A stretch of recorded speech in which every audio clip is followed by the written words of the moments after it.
السلام علیکم ورحمۃ اللہ وبرکاتہ۔ آج ہم سورہ مومنون کی 81 آیات سے پڑھنا شروع کریں گے۔ شروع اللہ کے نام سے جو بڑا مہربان نہایت رحم والا ہے۔ کوئی نہیں بلکہ یہ وہی بات کہتے ہیں جو پہلے لوگ کہہ گئے ہیں۔ کہتے ہیں کہ جب ہم مر کر مٹی اور ہڈیاں ہو جائیں گے تو کیا پھر اٹھائے جائیں گے؟ یہی وعدہ ہم سے کیا جاتا ہے اور یہی ہم سے پہلے باپ دادوں سے کیا گیا تھا۔ یہ اگلوں کی کہانیاں ہیں۔ تو کہہ زمین اور اس میں جو ہے کس کا ہے؟ بتاؤ اگر جانتے ہو۔ کہیں گے اللہ کا۔ تو پھر تم نصیحت پذیر کیوں نہیں ہوتے؟ تو پوچھ 7 آسمانوں کا رب اور عرش عظیم کا رب کون ہے؟ وہ کہیں گے اللہ۔ تو کہہ کیا پھر تم ڈرتے نہیں؟ تو پوچھ وہ کون ہے جس کے ہاتھ میں ہر شے کی حکومت ہے؟ وہ بچا لیتا ہے اور اس سے کوئی بچا نہیں سکتا۔ اگر جانتے ہو تو بچاؤ۔ وہ کہیں گے اللہ۔ تو کہہ پھر تم پر کہاں سے جادو پڑ جاتا ہے؟ کوئی نہیں بلکہ ہم نے انہیں حق بات پہنچائی ہے اور وہ بے شک جھوٹے ہیں۔ اللہ نے کوئی بیٹا نہیں دیا اور نہ اس کے ساتھ کوئی معبود ہے۔ اگر ہوتا تو ہر معبود اپنی اپنی مخلوق کا علیحدہ لے بیٹھتا اور ایک ایک پر چڑھائی کرتا۔ اللہ پاک ہے ان باتوں سے جو وہ بندے کرتے ہیں۔ وہ چھپے اور کھلے کا جاننے والا ہے، سو وہ بہت بلند ہے اس سے جس کو وہ شریک کرتے ہیں۔ تو کہہ اے رب اگر تو مجھے وہ عذاب دکھلائے جن کا ان سے وعدہ کیا جاتا ہے تو اے رب مجھے ظالم لوگوں میں شامل نہ کیجیے، اور ہم بے شک اس پر قادر ہیں جو وعدہ انہیں دیتے ہیں تجھے دکھلا دیں۔ بری بات کے جواب میں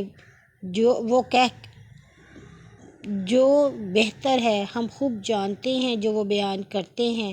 اور تو کہہ اے رب میں شیطانوں کی چھیڑ سے تیری پناہ مانگتا ہوں۔ اے رب میں اس بات سے تجھ سے پناہ مانگتا ہوں کہ وہ میرے سامنے حاضر ہوں، یہاں تک کہ جب ان میں سے کسی کی موت آتی ہے کہتا ہے اے رب مجھے پھر دنیا میں بھیج دے، شاید میں اس جگہ جا کر جو چھوڑ آیا ہوں نیک عمل کروں۔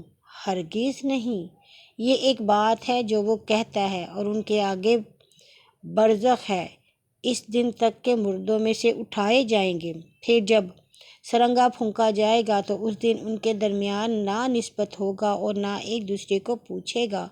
سو جن کی تولیں بھاری ہوئیں وہی کامیاب ہوگے اور جن کی تولیں ہلکی ہوئیں سو وہی ہیں جنہوں نے اپنے جانوں کا نقصان کیا۔ وہ جہنم میں ہمیشہ رہیں گے، آگ ان کے منہ جھلس دے گی اور وہاں وہ بد شکل ہوں گے۔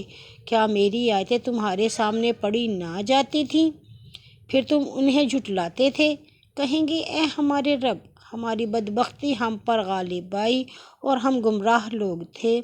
اے ہمارے رب ہمیں اس جہنم سے نکال، اگر ہم پھر کفر کریں گے تو ہم گناہ گار۔ فرمائے گا اس میں پھٹکارے رہو، پڑے رہو اور مجھ سے کلام نہ کرو۔ میرے بندوں میں سے ایک فرقہ تھا، وہ کہتے تھے اے ہمارے رب ہم ایمان لائے سو تو ہمیں بخش دے اور ہم پر رحم کر، اور تو رحم مہربانوں میں بڑا مہربان ہے۔ سو تم نے ان کا ٹھٹھا بنا رکھا تھا یہاں تک کہ تم ان کے پیچھے پڑھ کر مجھے یاد کرنا بھول گئے اور تم ان پر ہنستے ہی رہے۔ میں ان کے صبر کا آج انہیں بدلہ دوں گا کہ وہی مراد کو پہنچیں گے۔ فرمائے گا تم برسوں کی گنتی سے کتنی مدت زمین میں رہے تھے؟ وہ کہیں گے ایک دن یا ایک دن کا کوئی حصہ رہے ہوں گے۔ تو شمار کرنے والوں ملائکہ محاسبین سے پوچھ لے۔ فرمائے گا تم دنیا میں تھوڑا ہی رہے ہو، کاش تم یہ زندگی میں جانتے ہوتے۔